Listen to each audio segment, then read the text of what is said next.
the opponent Donald Trump wants to face versus the opponents that he thinks he'll face.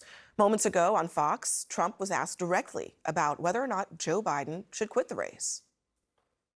Do you, Mr. President, do you want Joe Biden to step aside? Do you care? Well, we prepared for him, but I don't think it's going to matter. Notice he didn't say yes, but when he was prodded a little further by Sean Hannity about who he thinks will actually be on the ballot opposite him in November, this was his answer. I think that it will be her. I think they are very concerned about the vote if it's not her. They are very, very, they're gun shy. They don't want to do it any other way. I've actually come to believe that's what they're going to do. Let's discuss this. We've got contributing editor for the National Review, Reihan Salam, former National Coalitions Director for the Biden-Harris 2020 campaign, Ashley Allison, and co-host of the Serious Trouble podcast, Josh Barro. Ashley, he wants to run against Kamala Harris? Yeah, I think we have seen the Republican Party do this thing and this trope with Kamala Harris where they will dangle debate, and I think I saw a post the other day talking about she could be a DEI candidate. They think that they can rile their base around this dislike for Black women and really use her as a target to get their base energized. I think that is a misstep. Attacking a Black woman in that way is not smart. You see her polling is going up more and more. And so this is Donald Trump just saying, like, I think I can win right now. And actually, more so than I've ever seen Donald Trump in his entire professional career and definitely political career, I think he is trying to stay as disciplined as possible right now and not make any news, because right now the story is, and it has been for some long time, that the Democrats are trying to figure their stuff out, where for a long time during the Republican Party, it was Republicans attacking one another and even attacking Donald Trump. Yeah, and I think that's totally true. He's been trying to recede into the background, even kind of holding back on attacking President Biden. I mean, do you think that he would prefer Biden on the ballot at this point? Absolutely. Absolutely. I mean, we all saw that debate, right?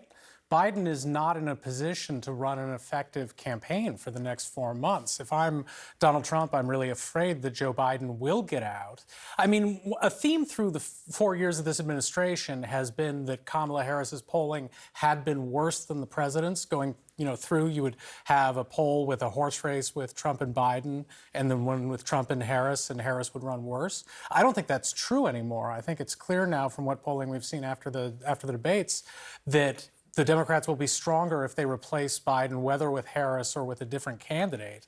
And I think, in a way, it would be the best possible introduction of Kamala Harris as the candidate for Democrats, because attention would be drawn to her contrast with Joe Biden. There's all this focus on Joe Biden is old and declining, and the first thing people would see and think about Kamala Harris is she's young, she's energetic, she seems like she's an appropriate age to be president. It's a good comparison with Biden, and it's also a good comparison with Trump.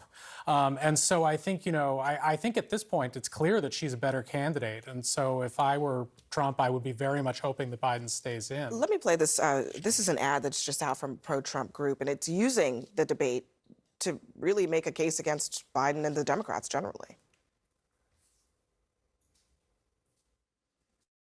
Joe Biden's debate was a joke. I really don't know what he said at the end of that sentence. I don't think he knows what he said either. I told you before, I'm happy to play golf if you carry your own bag. Let's not act like children. But there's one thing Joe Biden did get right. We finally beat Medicare.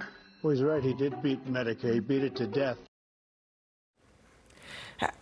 That is going to live on. I mean, not just in the minds of the 50 million people who watched it, but in those ads. And I mean, you heard the interview that we just did with the chair of the CBC. There is a desire to just sort of say, this will just get wiped away, but will it? There's a larger conversation unfolding right now about who knew about the president's state of mind, when did they know it, and how open and honest were they with the American people about it. I actually agree with my fellow panelists that if Kamala Harris were to come in, she would be able to wipe the slate clean. She would be able to make it a different race. That would be great. However, Kamala Harris is someone who has defended, championed celebrated Joe Biden's mental acuity. And I think that the argument could be made by Donald Trump and by his allies that, wait a second, she's someone who's very much part of the problem. The real issue with the Biden presidency, the real line of attack that's been most potent, is this idea that, hey, Joe Biden might be relatively moderate, he might be relatively pragmatic, but is he actually in charge of his administration?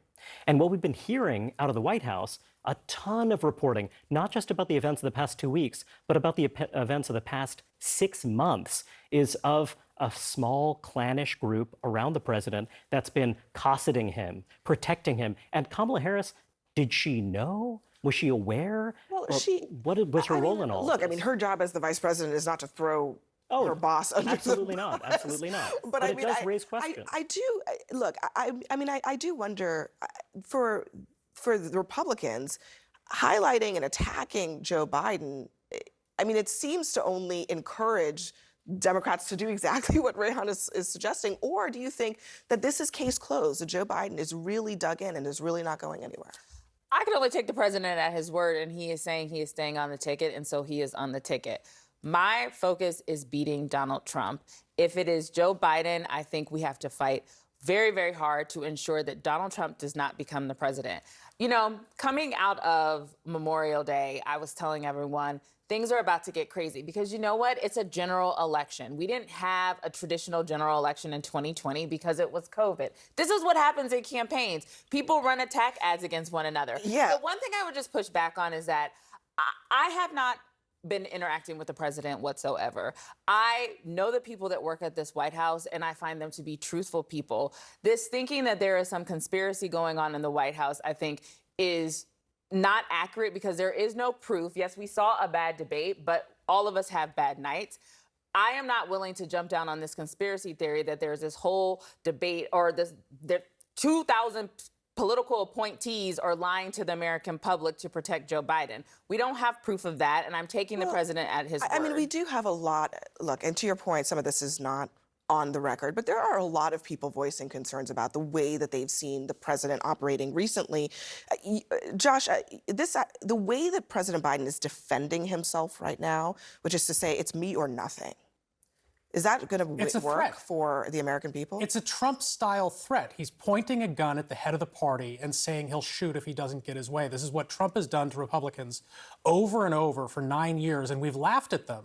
This ridiculous position they've gotten themselves in where their party's been hijacked and the person leading it is doing things that are harmful to their electoral interests, and how do they allow this to happen to them? And now it's happening to us. The president, you know, he's out there, he's not made a convincing case that he's with it enough to run an effective campaign. I don't think he's sold people on that with the George Stephanopoulos interview. I don't think he's been effective in sending that message. I don't think, you know, Trump is bad is not an effective message for that because Trump will still be bad if Kamala or somebody else is the nominee.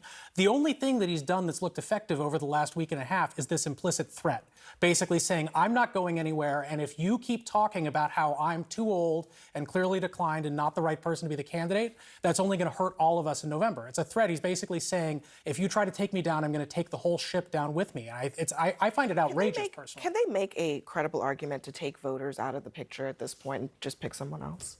I don't think they can, and I think that Joe Biden is going to make that extremely painful, and he's not alone in being someone who's going to make that extremely painful. He needs to, in a fulsome way, decide on his terms that he wants to step aside.